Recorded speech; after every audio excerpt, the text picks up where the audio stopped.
Just before I preach what may be the silliest sermon that you've heard in quite a long time, let me offer a little explanation. When I was 12 years old, I spent a couple of weeks visiting relatives in New Zealand, and I can still remember clearly an ad that was playing on the TV there at the time. Everywhere I went, everyone was talking about it. Was it blasphemy or Kiwi humour at its very best? The ad showed a bloke wearing a floppy hat, a black singlet and shorts, and a large pair of gumboots, standing in a paddock with a few similarly clad mates, singing.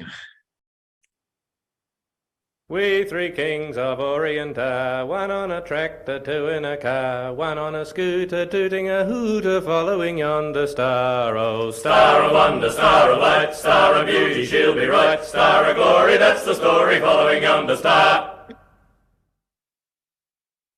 The ad was launching the first album of Fred Dagg, an early character created by John Clark, and I've been a fan ever since.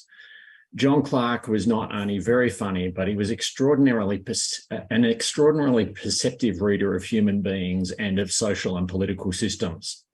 His 2.5-minute sketches could frequently give a clear and accurate explanation of some otherwise baffling reality and leave us all in stitches. In fact, the Wall Street Journal once included a link to one of his satirical sketches as the best succinct summary of the international debt crisis. John Clark died suddenly while bushwalking just before Easter 6 years ago, and Australia and New Zealand are much the poorer for the loss of his guidance in understanding ourselves and laughing at ourselves. So tonight, as I did 6 years ago, as a fan tribute, I'm going to channel a little bit of early John Clark and preach from our gospel reading as I think Fred Dagg might have addressed it. Some lines are lifted directly from original Fred Dagg scripts, but most of it I've had to make up. You'll have to imagine the gumboots.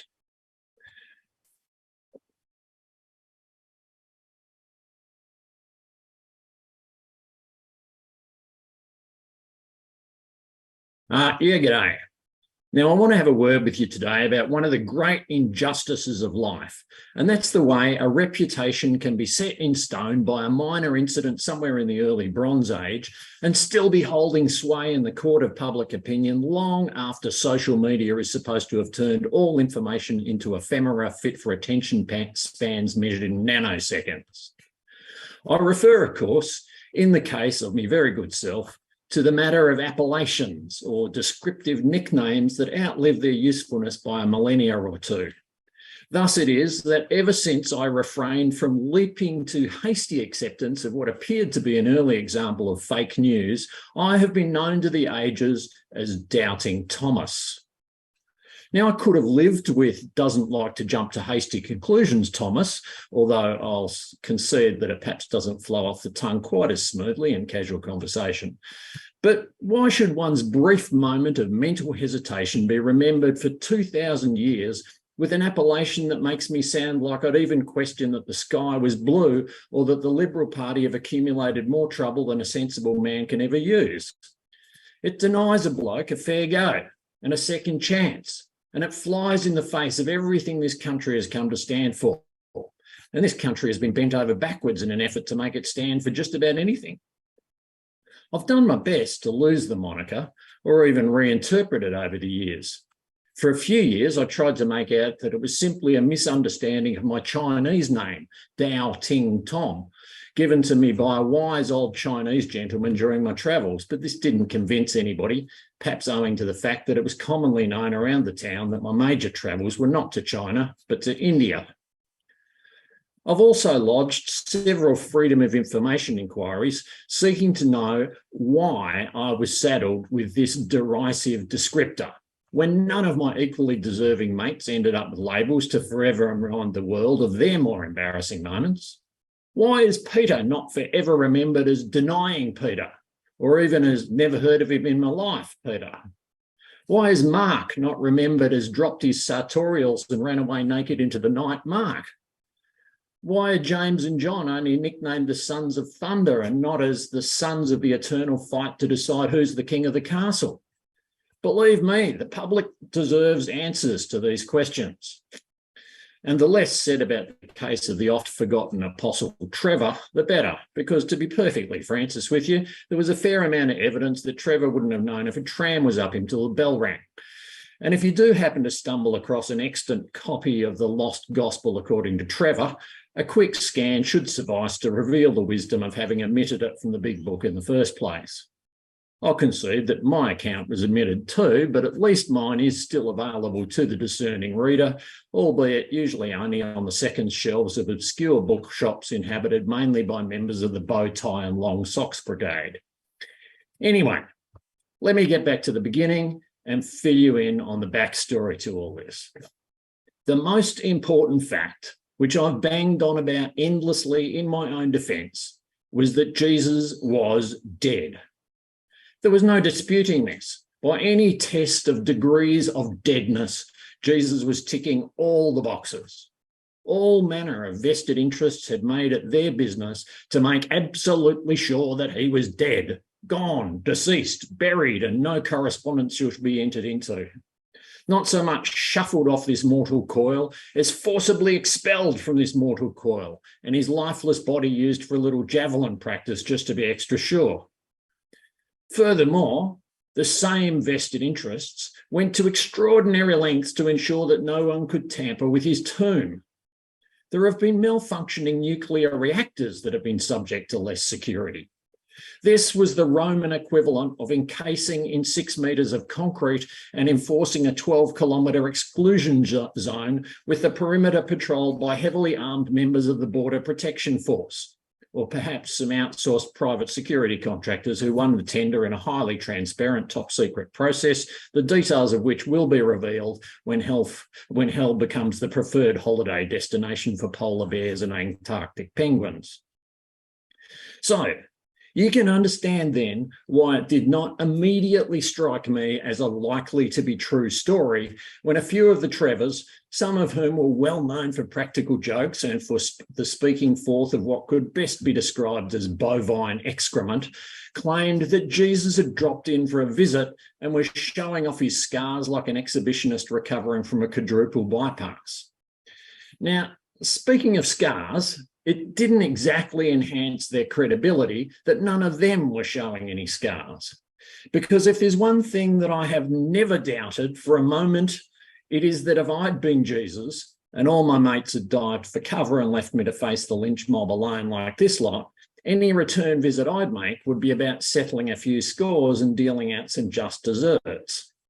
Rather than smiles and peace be with you and sins are forgiven, they'd be looking like they'd just gone 10 rounds with Jeff Fennick after consuming nothing but Harvey Wallbangers for a fortnight. I did have some cause to doubt my own doubt, because some of those who were passing on the report were the types of people usually referred to in the courts as reliable witnesses. A hostile prosecutor may have sought to highlight Mary Magdalene's questionable past, but her record for not gilding the lily was fairly well established. And Peter was one of my best mates. Not always the brightest crayon on the box, I'll grant you, and certainly my polar opposite in his penchant for letting the expression of firm opinions and convictions cross the finish line and claim the medal before sensible thought and critical analysis have even stripped off their tracksuits and settled into the starting blocks. But as a general rule of thumb, and even a finger or two, if he said he saw something, you could accept that he saw it. Mind you, the question of whether anyone can trust their own perceptions has been called into question by more than a few philosophers since our time. Perceptions, they reckon, are notoriously fallible, and the visual sense in particular has been known to play tricks. Sometimes when you think you see something, you actually don't see it. And sometimes you don't see something, or you say you don't see it, and it's common knowledge around the village that you saw it. When it comes to doubting, some of these blokes have got me well and truly covered. Why it's me and not Rene Descartes who got the moniker doubting is anyone's guess, and if we can sort it out, a great injustice might be righted. René Descartes, or Doubting René, as I like to call him, was a member of the French nation, and the whole business of doubt was perfected and refined under his hand. Doubting René pointed out that if you can't trust your own perceptions, then pretty soon you get on to doubting whether you're actually here, or maybe you only think you're here. Now, this level of doubt could have had everyone in all sorts of existential crises had it not been sorted out by a bloke called Bruce Bayliss, who lives up the road from here ever since he moved in. Bruce was able to demonstrate to a high degree of certainty that he exists, because if he doesn't exist, he reckons, why does he have to pay tax? It's a compelling case, but Bruce reckons each to their own, and if some people still reckon that they're not really here, that's fine with Bruce, and they can buy their own beer. Now, back to my story, and to prove that my alleged doubts were not even in the same arena of play as Doubting René's, I need to let you know that my doubts were not premised on some philosophical questioning of my own powers of perception. The fact was that when Jesus made his post-entombment appearance, I wasn't there. Everyone else was there, but not me. And despite what some have alleged, this wasn't because I was curled up in a fetal position with the blankets pulled over my head. A few of the Trevors had done quite a bit of that in the previous 3 days, but at this point, I simply wasn't there because someone had to go out and get the fish and chips.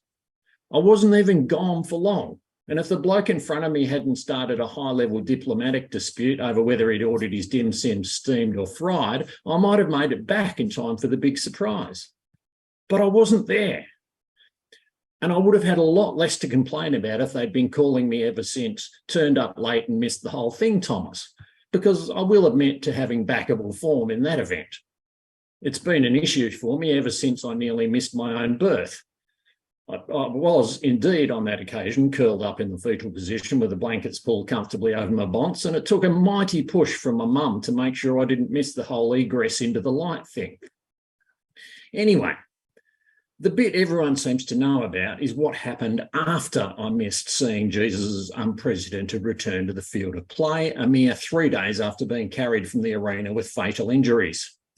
I expressed my perfectly reasonable reluctance to place too much weight on the reports of an unreliable bunch of Trevors who were known to be a bit prone to what scientists refer to as wishful thinking and what psychologists refer to as self-medication, or the indulgence of the drowning the sorrows reflex.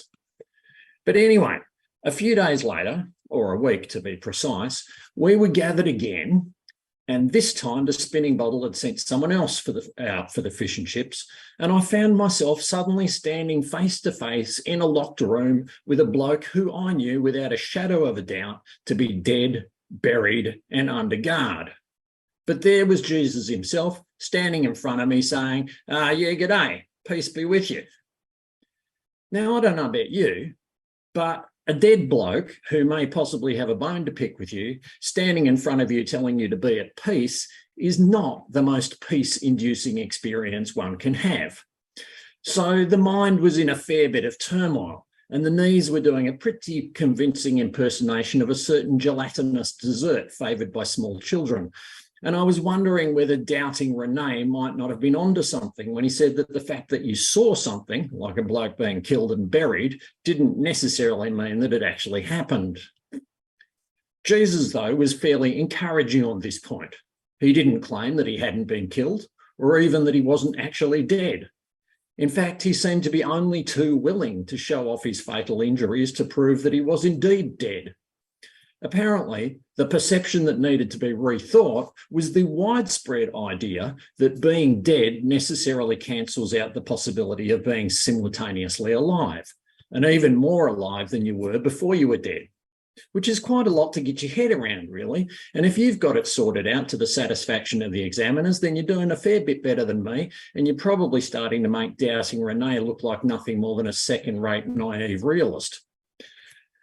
But at that moment, my now thoroughly gelatinous anterior cruciates and medials gave way completely, usually a season-ending injury, and I found myself on the floor at his feet crying out, "My Lord and my God," which was kind of shorthand for, despite my previous hesitations, I now realise that even being comprehensively dead does not stop you from being more devastatingly alive than anyone else I've ever met. And on that score, I'm thereby convinced that you are not only the author of life, but the one who holds it safe from death and shows us how to live it to the max. So you can count me in, or words to that effect. Anyway, I need to shuffle off. I'm catching up with Renee for a couple of quiet ones, but I just wanted to leave you with a bit of advice that Jesus gave me that day. He said to me, look, Thomas, I'm not having a go at you for holding out until you could see me with your own eyes, but Renee was probably onto something when he said that the evidence of your own eyes is not the be-all and end-all. When I've spent 3 years trying to open the eyes of you lot, not to mention of the Pharisees and their ilk, and no one's going to be giving me an honorary doctorate in ophthalmology on the strength of my performance. So be prepared to look for other signs too. And if ever you see life and love breaking free where the fear of death reigned, ask yourself whether you really need to clap your peepers on the cause, or whether you can just trust the spirit of life wherever and however you witness it at work. Blessed are those who, even though they are out for fish and chips and miss the visuals, can feel and trust the new life that is bursting forth all around them. Follow the life and the love, not the visual effects. So that's probably a good note to leave on, and Renee's probably on to his second round, and Peter may be already under the table, so I'll get out of your way now. I'll see you later.